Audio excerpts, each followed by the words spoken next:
Minha mãe sempre gostou de fotografar todo mundo, em todos os lugares que a gente ia.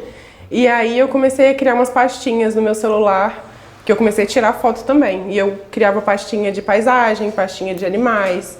E aí um tio meu veio com uma câmera dele e eu fiquei apaixonada. E aí eu tirei várias fotos de bichinhos, de plantinhas, que são as coisas que eu gosto.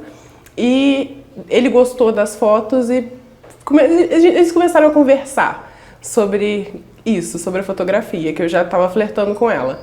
E aí a minha família juntou toda e me deu uma câmera. E aí eu comecei a fotografia assim, foi dessa forma. Na verdade não foi logo de cara. Eu comecei buscando outras referências, estudando outros artistas, outras coisas. E sempre tinha era uma coisa que parecia que todo fotógrafo tinha que ter, que era uma identidade. A pessoa já olhar a sua foto e saber que é você, que foi você que tirou, já saber quem que é o autor daquela foto. E eu tentava muito isso. Eu sempre gostei muito da foto escura, da foto mais escura. E aí, nem todo mundo gostava. E aí, quando eu queria colocar o preto e branco, quando eu queria colocar a foto escura, eu acabava colocando preto e branco. E elas sempre eram as minhas preferidas. Os meus últimos projetos são em preto e branco. Eu tenho o Envelhecimento, que é o projeto lá no asilo, e eu tenho Mulheres e Suas Pluralidades, que foi o último que eu fiz, que eu convidei várias mulheres para tirar fotos das intimidades, da intimidade da pessoa, do íntimo. Que são, nesse projeto do feminino, principalmente, são as marcas, os pelos, as imperfeições da mulher. Por isso são as pluralidades. Eu gosto de tudo. Tudo que é feito com a mão, eu adoro. Eu gostei muito de bordar, eu gostei muito de pintar, fiz várias pinturas, eu gosto de fazer mandala. Eu gosto da arte em geral. Quem é que faz a sua cabeça? Ninguém. Vai muito de mim, vai muito do que eu tô sentindo. Ou de alguma inspiração que eu vejo que não tem nem autor, que não tem nada. Eu gosto disso. Música eu gosto de tudo, livro eu gosto de tudo. Qualquer coisa, tudo me agrada. Eu gosto muito de Pink Floyd. Serve? Eu sou difícil, eu não sou fácil. Eu não conheço ninguém, eu não tô por dentro de nada. Até no meio da arte, não tô. Não sigo, não acompanho. Eu sigo pessoas reais, tipo, hoje em dia de tatuagem principalmente. Mas eu seguia um fotógrafo que eu era apaixonada, que ele chama Luiz Class. E eu tirava muitas inspirações dele, mas mesmo assim ele não fazia o trabalho que eu faço hoje em dia. Que eu gostei de fazer no final, que foi sobre o envelhecimento e sobre as mulheres. Ele não fazia esse tipo de arte, eu só gostava da arte dele, mas eu não conseguia, eu não me via fazendo esse tipo de arte, a arte dele, eu só apreciava. Eu não vejo tanta diferença, porque a gente usa máquinas e é sobre criar as coisas do zero. E entre a fotografia e a tatuagem, eu passei por muitos outros trabalhos. Eu bordei, eu vendi doce, eu dei curso de bordado, eu vendia o bordado lá no Rio em feirinhas. E aí foi logo depois de eu sair do colégio, que eu repeti o terceiro ano. E aí eu tava achando que eu era burra. E aí eu trabalhava com tatuagem, com maquiagem, não, com maquiagem não. Eu trabalhava com fotografia aqui. E aí eu fui pro Rio, comecei a trabalhar com o Felipe Nascimento, que é um fotógrafo de lá. E ele me ajudou muito com a fotografia. Mas eu ainda queria uma outra coisa. Aí eu fazia os cursos de bordado, eu vendia os bordados nas feirinhas, eu levava até pra praia. Eu fui literalmente vender a minha arte na praia. E aí, lá no Rio, eu comecei, deu um estalo e eu me interessei pela tatuagem. Eu acho que eu queria fazer as minhas próprias tatuagens. E aí eu comecei a me interessar. Mas eu sempre aprendi tudo sozinha. Eu via 24 horas vídeos na televisão de como... Era aqueles vídeos rápidos da pessoa fazendo uma tatuagem muito rápida. E eu achava aquilo o máximo. E eu ficava olhando e quando chegou, eu fiquei super ansiosa. E eu não sei por que chegou no domingo. Eu nunca imaginei que fosse chegar no domingo. E aí a minha mesinha estava toda pronta, com tudo que eu tinha aprendido. E eu treinei algumas vezes em EVA e já fui para a pele direto. Eu não achei difícil. No começo eu não achei, mas depois eu comecei a entender mais sobre a arte e comecei a me cobrar mais. Eu via que tinham defeitos. Tem muito preconceito com relação à tatuagem? Eu acho que antigamente tinha mais. Hoje em dia não tem tanto não. Hoje em dia a gente já está mais aberto. Melhorou bastante. Eu tenho clientes de todos os tipos, de todas as profissões. Eu atendo clientes que são advogados, que são dentistas, pessoas importantes para a sociedade, que a gente ficava naquela, mas não pode ter tatuagem. Mas todos têm, a gente faz.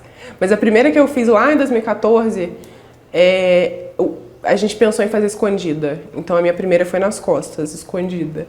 E aí, para não ter esse preconceito, mal sabia eu que ia trabalhar com a própria arte. Que eu poderia ser a minha própria tela o tempo todo. Então, não sei, porque eu não reparo. Antigamente, quando eu era mais nova, eu coloquei um alargador. Então eu tenho aqui um buraco só hoje em dia, que eu só uso uns brilhinhos, umas argolinhas. Mas naquela época que eu era muito nova, que eu passava na rua, todo mundo ficava olhando pra mim. Todo mundo me reparava. E aí eu ficava com uma vergonha, assim. Hoje em dia eu não me importo, não ligo. Porque eu já acostumei, já faz parte de mim. Tanto o alargador, que hoje as pessoas continuam olhando um pouco estranho, mas as tatuagens também. Então eu não me importo se estão olhando feio ou não. Eu nem me reparo. Como é que você fez essas tatuagens suas? Essas daqui eu fiz com outra pessoa e a das costas também. Eu ainda não me via na tatuagem nessa época. E aí depois eu comecei a me tatuar. Aí eu tatuava as minhas próprias pernas e o meu braço e o meu pé. Eu adoro tatuagem no pé. A morte do meu pai, que foi do nada, inesperado. Isso mexeu muito comigo, muito.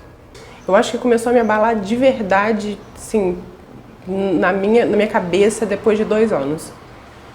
Que eu não queria mais sair de casa e eu não estava entendendo. Na minha cabeça eu estava ficando maluca. Eu nunca tinha visto nada sobre ansiedade, sobre crise de pânico. Então, na minha cabeça eu estava ficando maluca e eu não conseguia compartilhar com ninguém, nem da minha família. E aí um dia eu estava tendo uma crise no meu quarto, esquisita, e era sempre o medo de morrer, medo de partir. Eu não quero morrer. Eu não quero. Eu acho que é o maior medo da pessoa. O meu, pelo menos, é o meu maior medo. E eu estava tendo uma crise e eu desci, fui lá pra baixo, onde estava meu avô e minha avó.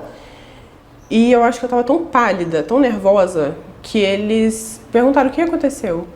E aí eu desabei, comecei a falar tudo. Falar, olha, eu não tô me sentindo bem, eu não sei o que tá acontecendo, eu acho que eu tô ficando maluca. E as pessoas falam muito pouco disso, sendo que hoje em dia todo mundo está sofrendo com uma ansiedade, principalmente pós-pandemia. Todo mundo está sofrendo com uma ansiedade. E aí eu falei para eles e eu fui muito abraçada. Minha família é maravilhosa, minha família sempre me abraçou muito, muito. Por parte da minha mãe, assim, nossa, maravilhosa. Sempre me apoiaram em todas as minhas loucuras de trabalho, de tudo. Sempre foram os meus melhores clientes, meus melhores apoiadores. A terapia, eu peguei psicólogos, alguns... A última foi um pesadelo. Ela me deixou maluca. Mas a depressão eu nunca tive. Eu tive uma depressão ansiosa. Eu ficava tão ansiosa que eu não conseguia sair de casa. E eu fiquei um bom tempo sem sair de casa. Principalmente quando eu fui pro Rio. Aí lá no Rio eu comecei a viver de novo. Porque aqui em Além, eu tava terminando a escola. E aí eu repeti o 3º ano. Porque eu não conseguia ir pra aula. Eu acordava e eu me sentia mal e eu não conseguia dormir sozinha. Eu dormia com meu avô e com a minha avó. E eles entendendo isso tudo, mas assim, poxa, você tem que se formar. Eu via a minha turma indo se formar, fazendo tudo. E teve uma outra coisa também, de uma viagem de avião, que eu tenho pavor, que a gente chegou a marcar essa viagem. Eu que organizei toda essa viagem. E quando a gente chegou exatamente lá no Rio, no aeroporto, que eu olhei para o avião, me deu uma crise assim, no corpo todo, comecei a ficar toda dormente. E eu entrei no avião e o piloto foi maravilhoso. Ele falou, acende as luzes, toma uma água com açúcar. A aeromoça falou, você quer vir aqui do meu lado? Uma viagem de formatura, todo mundo adolescente, todo mundo de amarelinho. E eu não fui. O avião taxiou, saiu do lugar e a gente voltou por minha causa. Minha mãe quase surtou, minha mãe morre de medo do Rio de Janeiro, eu tava lá sozinha. Eu ainda não tinha ido foi no meio de 2018, eu acho, que foi o ano que eu tava me formando. Ou foi 2018 ou foi 2019, eu não lembro. E aí, quando teve isso da formatura e tudo, que eu vi todo mundo se formando, todo mundo indo embora, todo mundo fazendo tudo, eu me senti pra trás, eu me senti burra. Eu fiquei na minha cabeça que eu era uma pessoa burra, que eu não tinha condição de fazer uma faculdade, de me formar, que eu não consegui me formar no terceiro ano. E aí, eu fui morar no Rio. Aí lá, tudo mudou, porque eu comecei a trabalhar com bordado, eu comecei a lidar com pessoas diferentes e eu tive meu cachorro, que o meu cachorro foi a minha salvação. Ele me ajudou a sair de casa. Eu não estava conseguindo sair de casa aqui em Paraíba. E lá ele tinha as necessidades que ele tinha que fazer, de brincar, de ir numa pracinha, de conviver com outros cachorros, que era muito importante. Então eu conseguia sair com ele e me sentir à vontade com ele. E aí ele me salvou. Ele me salvou, ele é lindo. Eu não pensava em entrar em sala de aula nunca mais. Eu até tentei o Enseja, não é Enseja que chama? Eu até tentei, só que eu não tinha condição de estar em sala de aula. E aí eu fui pro Rio e surgiu a possibilidade de fazer uma prova, eu acho que chama Seja. E aí eu fiz essa prova, só que eu tava em Niterói. Aí eu fui fazer a primeira parte de manhã. Aí de tarde, falei, vai ser a redação, não sei o quê. Eu sempre gostei muito de redação, mas eu não queria nem voltar. Falei, vai ser muito cansativo, não sei se eu vou conseguir. E assim, eu nem lembro se era uma prova fácil ou difícil. Eu não lembrava de nada e tipo assim, não queria voltar e falaram comigo, poxa, você já tá aqui, vai lá, faz. Aí eu fui e fiz.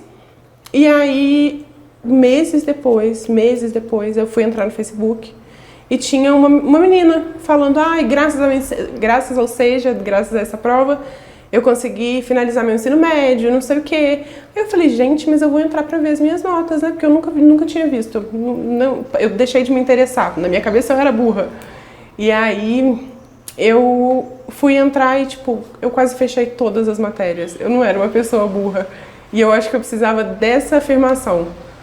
A gente nasce da escola, a gente precisa da afirmação das notas e tudo, né? A gente tem que tirar o máximo. E aí eu precisava dessa informação para tirar da minha cabeça que eu era burra, que eu não era capaz de fazer as coisas, porque eu sempre fui. Minha relação com a escola foi péssima. Desde acordar cedo e ter que usar uma meia preta ou uma meia branca ou uma meia azul.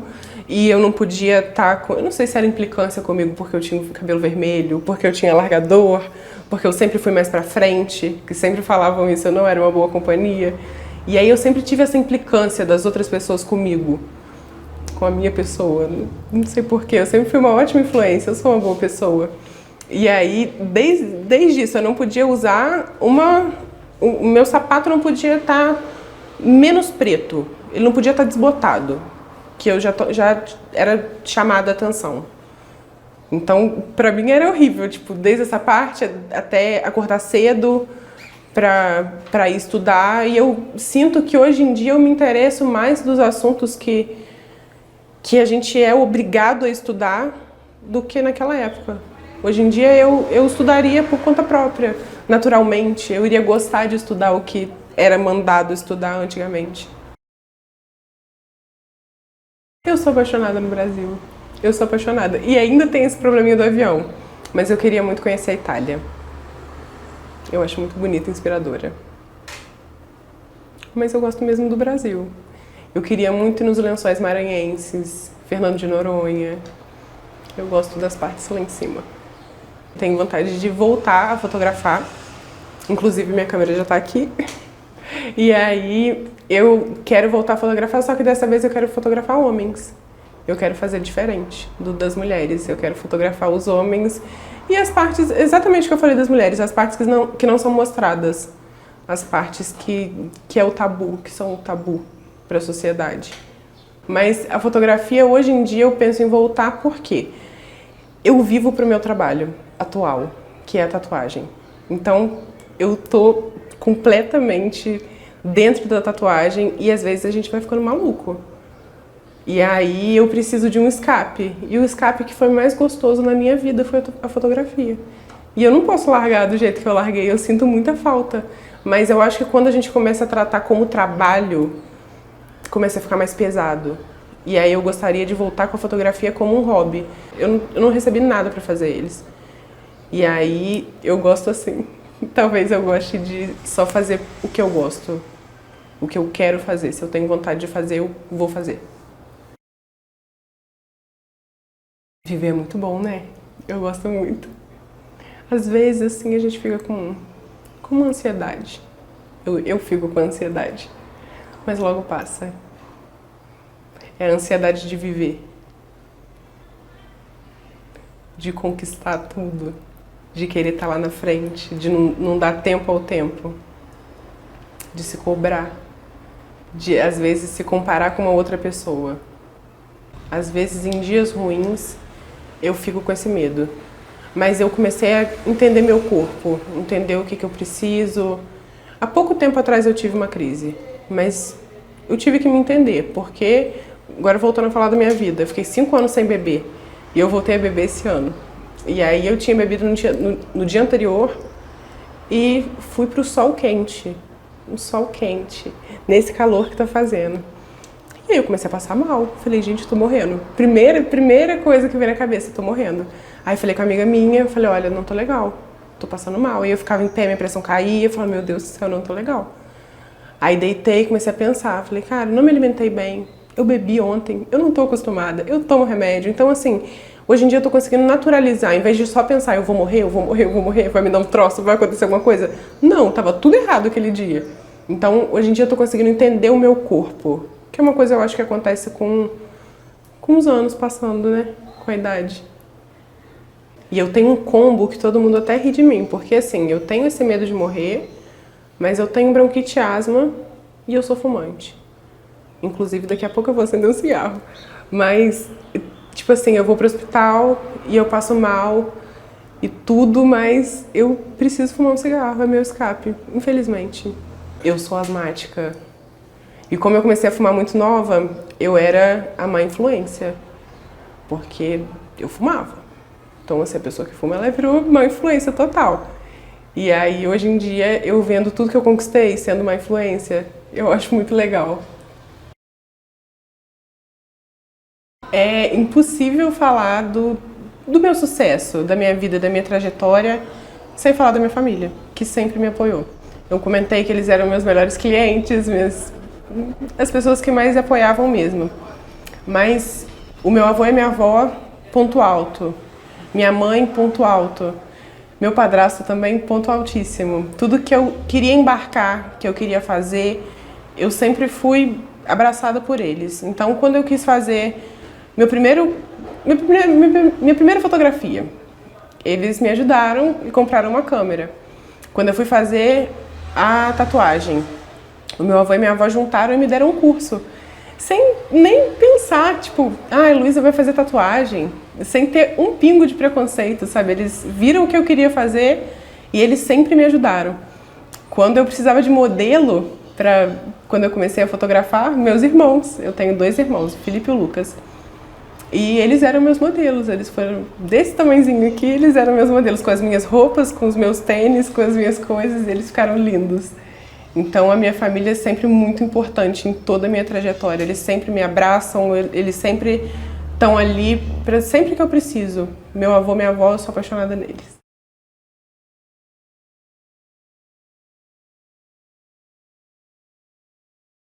Esse projeto foi feito na escola, né? Então a gente fez tudo à mão. Tudo à mão. E eu tive um patrocinador, que foi o Picolé da Ilha. Foi muito interessante pra mim, eles me ajudaram bastante.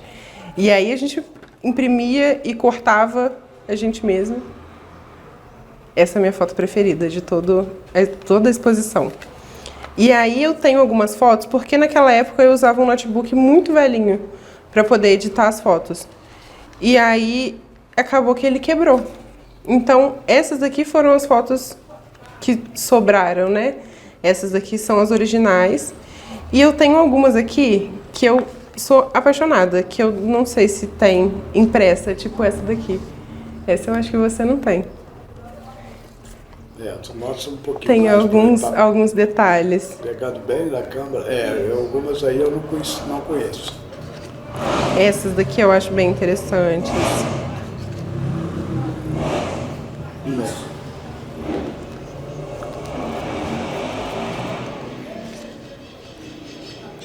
Essa tem um retrato dela mais bonito. Eu acho que tem várias que eu não conheço. Essa moça é a minha bisavó. Ah, é? E essa daqui é a minha outra bisavó. Que eu tive um prazer de fotografar elas. Que bacana. Essa é a avó Davina e essa é a avó Nininha. A foto é deitada assim, ela estava deitada. Ela estava deitada. Essa é a mão da avó Nininha. E essa é a minha mão. Tá. A avó Nininha já não está entre nós mais. Tem várias aqui que você não conhece. Não conheço. Algumas aí porque eu só tenho elas aqui. Essa aí essa é a minha preferida. Referencial, né? Uhum. A minha preferida de longe. Será que está viva ainda? Não sei. Não, né? não, eu já perguntei. A maioria deles, foi que ano mesmo? 2017. 2017, apesar de não ter tanto tempo assim, né? Mas já eram muito idosos. E algumas pessoas morreram de Covid lá. Exatamente. Também, né? Foi meio uma época que deu uma espécie de uma alastrada, estava muito no início, né? Esse projeto eu convidei as mulheres. No começo, quando eu comecei mesmo, quando eu tive essa ideia, teve um pouco de preconceito, porque as pessoas têm um preconceito com o nu. E elas achavam todas que as fotos iam ser nuas. Mas não é, o íntimo não é o nu. O íntimo é o íntimo, tá dentro da pessoa, e era isso que eu queria captar. E aí eu fui chamando várias pessoas pra gente fotografar. Esse projeto eu fiz por minha conta. Toparam bem, né? Toparam muito bem. Inclusive, o fato de você precisar de expor, nenhuma delas fez exigência. Nenhuma. Aqui a gente mostra a mulher real. A maternidade real. Essa foto, eu achei extremamente interessante, que eu acho que foi o último longa-metragem do Pedro Almodóvar. Eu vou achar na internet para te mandar. O cartaz do filme é um seio saindo do leite. Essa ideia. Tipo assim. Só que uma coisa graficamente, que teve problemas em alguns lugares, mas é uma coisa que ainda existe o preconceito com relação a mostrar o seio de uma mulher amamentando. Exatamente. Que todo mundo vem disso, né? E a gente quis mostrar o corpo. O que é a mulher mesmo. O que é a maternidade. Maravilha, né? Essa daí também é uma foto que diz muito. Eu tenho muito mais desse projeto. Só que ele tá em digital. Tá. Eu amo essa. Esse daqui foi meu primeiro nu. O primeiro que eu fiz. Foi a primeira pessoa que topou. Foi a Jéssica. Obrigada, Jéssica.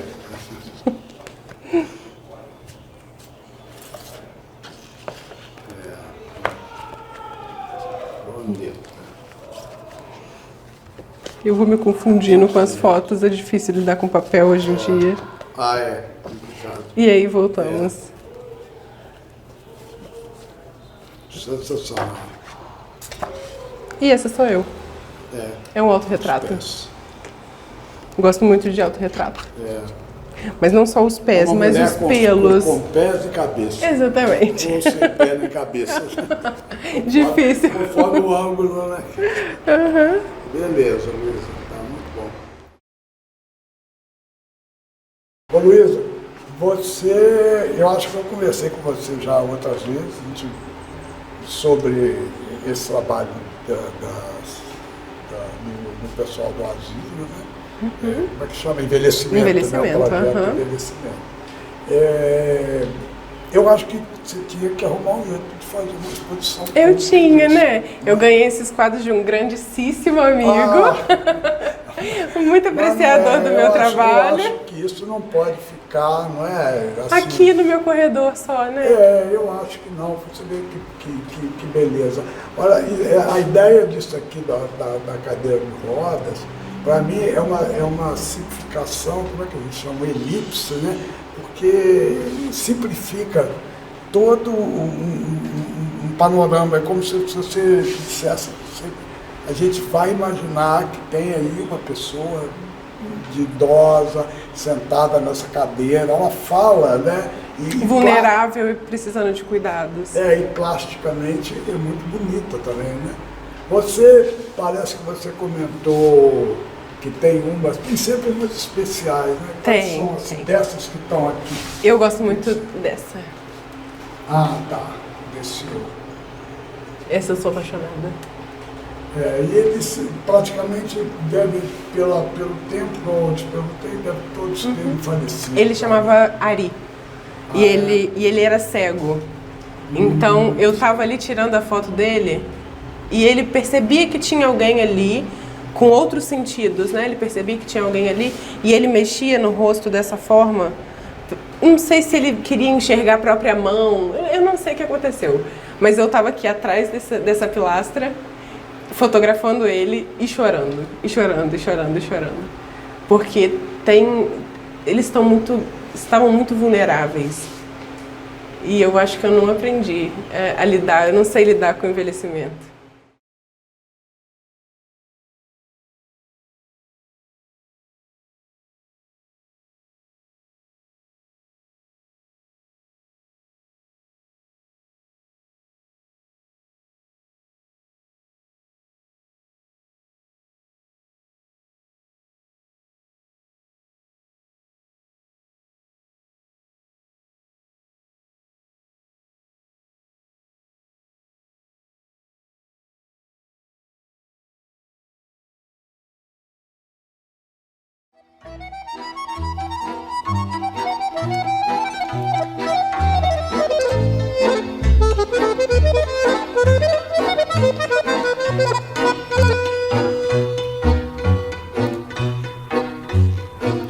Când ai părințile lângă tine,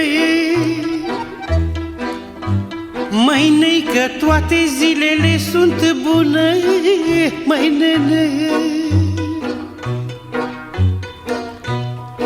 Cât ar fi de bătrâni,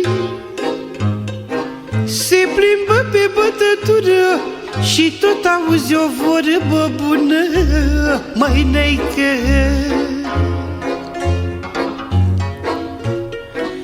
Dar eu n-am pe nimeni